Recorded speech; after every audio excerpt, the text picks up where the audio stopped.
नमस्कार दोस्तों, आप सभी का एक बार फिर से स्वागत है अपने YouTube चैनल जिंदगी रंग में। दोस्तों, आज जो कथा हम आपके लिए लेकर आए हैं, यह कथा है द्वापर युग के अंतिम चरण की, जब महाभारत का युद्ध होने ही वाला था। उस घड़ी में जब कौरव और पांडव अपनी अपनी सेना जमा कर रहे थे, क्योंकि कौरव और पांडव दोनों को ही सेनाओं की आवश्यकता थी जो उनके लिए युद्ध लड़ सके। इसलिए दोनों ही अपने मित्र देशों एवं सहयोगियों को युद्ध का निमंत्रण भेज रहे थे, लेकिन कौरव के पास पांडवों से ज़्यादा सेना थी। इसी बात से चिंतित होकर पांडव भी श्री कृष्ण के पास गए, लेकिन श्री कृष्ण ने अपनी नारायणी सेना पहले ही कौरवों को दे दी थी और उत्तर पूर्व और साथ ही पश्चिम दिशा से भी सभी सहयोगियों को निमंत्रण भेजा जा चुका था। इसलिए भी श्री कृष्ण ने पांडवों को दक्षिण दिशा में जाने के लिए कहा, जहां मौजूद थी लंका। पांचों पांडव श्री कृष्ण के कहने पर लंका चले और रास्ते में वे रामेश्वर पहुँचे, जहां उन्होंने भगवान श्री शिव जी की दर्शन किए। बाद में वह लंका के लिए आगे बढ़े, लेकिन राम सेतु टूटा हुआ था। लेकिन उस क्षेत्र के लोग लंका जाने के लिए सेतु की मरम्मत किया करते थे और आर्यवर्त से लंका में व्यापार किया करते थे। उसी सेतु के माध्यम से पांडव लंका जा पहुँचे और लंका के द्वारपालों से कहा कि उन्हें राजमाता मंदोदरी से मिलना है। जब द्वारपालों को पता चला कि यह आर्यवर्त के चक्रवर्ती सम्राट युधिष्ठिर हैं, तो उन्होंने तुरंत ही राजमाता मंदोदरी को यह सूचना पहुंचाई। उन्होंने उन्हें आदर सहित राजमहल में लाने को कहा। वे राजमहल में जाकर मंदोदरी से मिले और कहा, हे राजमाता मंदोदरी, आर्यवर्त में अधर्म फैल चुका है।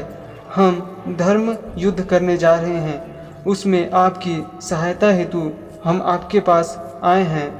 तब मंदोदरी ने कहा कि लंका के परम प्रतापी राजा रावण पहले ही स्वर्ग सिधार चुके हैं और इंद्र को जीतने वाला मेरा पुत्र इंद्रजीत भी पहले ही वीर गति को प्राप्त हो चुका है और मेरे देवर विभीषण पूरी तरह से खुद को भगवान श्री हरि के चरणों में समर्पित कर चुके हैं और इस वजह से वो युद्ध नहीं कर सकते। इसलिए मैं आपकी कोई सहायता नहीं कर पाऊंगी, लेकिन मैं लंका के कुछ सेना आपके साथ अवश्य भेज सकती हूँ। लंका के सेना की सहायता पाकर युधिष्ठिर खुश तो हुए, परंतु निराश भी कि विभीषण जैसे प्रतापी राजा उनका साथ नहीं दे पाएंगे। अब रात्रि हो चुकी थी।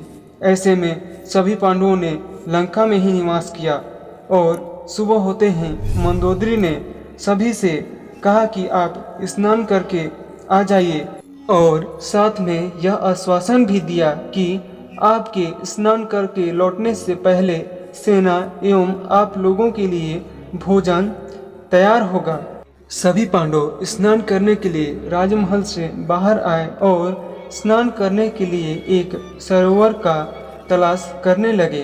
तभी उन्हें एक सरोवर की तरह ही स्थान दिखा और फिर वे सभी पांडव उसमें स्नान करने के लिए गए, लेकिन उन्हें यह नहीं पता था कि यह कोई सरोवर नहीं बल्कि कुंभकर्ण की खोपड़ी है। दरअसल जब भगवान श्री राम और कुंभकर्ण के बीच युद्ध हुआ था, तो श्री राम ने अपने एक बाण से कुंभकर्ण का मस्तक काट दिया, जो जमीन पर जा गिरा।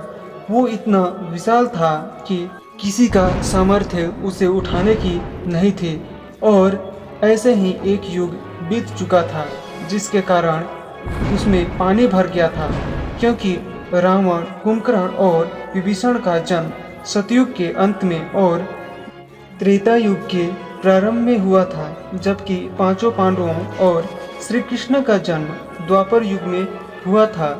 इस तरह इनके बीच पूरे एक युग का अंतर था। दरअसल सतयुग में एक आदमी की लंबाई अपने हाथ से 22 हाथ लंबी होती थी, वहीं त्रेता युग में एक आदमी की लंबाई अपने हाथ से 14 हाथ लंबी होती थी और वही द्वापर युग में एक आदमी की लंबाई अपने हाथ से 7 हाथ लंबी होती थी। लेकिन इस कलयुग में यानी आज के समय में एक आदमी की लंबाई अपने हाथ से 3.5 हाथ लंबी रह गई है। इसलिए कुंभकर्ण का खोपड़ी इतना विशाल था कि उसकी गहराई का अनुमान पांडव भी नहीं लगा सके।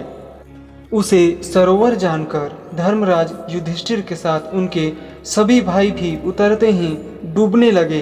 वहीं पास में एक ग्वाला गाय चरा रहा था। उसने उन्हें डूबते देखा और इसकी सूचना उसने राजमाता मंदोदरी को दी और कहा कि आपके यहाँ जो अतिथि आए थे वह कुंभकर्ण के खोपड़ी में डूब रहे हैं। और यह सुनकर मंदोदरी वहां गई और पांडवों को बचाने के लिए कुंभकर्ण की खोपड़ी को सिरकाया, जिससे उसका जल नीचे की ओर उलट गया, जिससे पांडव जल प्रवाह में बहने लगे और मंदोदरी ने उन्हें हाथ से पकड़कर बचाया। तो सभी हैरान थे कि आखिर आपने इस सरोवर को पलटा कैसे। तब उसने बताया कि यह सरोवर नहीं है बल्कि कुंभकर्ण की खोपड़ी है।